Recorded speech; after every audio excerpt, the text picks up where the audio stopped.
I'm going to fix that. I promise you. I'm going to take care of that.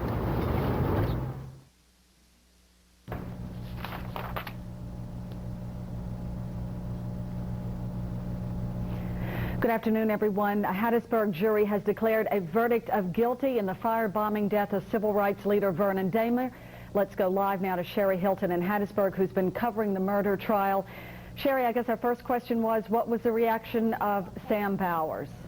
Sam Bowers showed no emotion as the verdict came down. He is guilty of murder in the death of Vernon Damer in the 1960s. As you know, Bowers has been tried 4 times before, all with hung juries, but the jury today found him guilty in less than 3.5 hours. They began deliberating about 10:01, and the verdict came down at 1:31. He has already left the courthouse here in the Hattiesburg, the Forest County Courthouse, and taken into jail. Lindsay Carter, the district attorney for Forest County, joins us now. Lindsay, what is your reaction to this? We're happy, we're proud. My office, Mike Moore's office, has worked very hard in this case, and it's a relief now to get it behind us. This was a really important case for you. Why? Well, the Damer family. If you knew the Damer family, and you know they're victims, and all cases where we have victims involved are important to us. And the Damer family, we probably got a little closer to them than some because of how hard we had to work on this case. But we're really joyful right now and elated that this is over. What was the reaction of the Damer family when the verdict came down? I know you've been on the way out of the courthouse. People have been congratulating you. How did the Damers?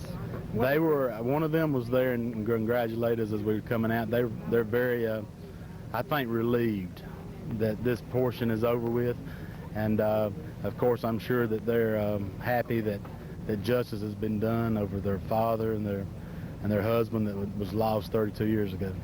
What about Devers Nix and Charles Noble, who have also been charged in the Damer firebombing? They'll be coming up to trial in the future. I noticed that Sam Bowers, before the jury ever came out, I'm sure you noticed it too, started emptying his pockets, took off his watch in anticipation of what he thought was fixing to happen, and it happened that way. Did you notice that? I did. And so I think he knew what was coming too. Thank you, Lindsay, for joining us. Also, Sam Bowers, the entire time this morning as the jury was deliberating, has been just writing feverishly, and his attorney told me that he's writing his memoirs, so apparently he intends to maybe publish a book. Again, Sam Bowers has been found guilty by a Hattiesburg jury here in Forest County in less than 3.5 hours. Marcia, back to you. A historic murder trial that will be following throughout the evening. Thank you, Sherry. And stay tuned to WLBT News tonight for further coverage.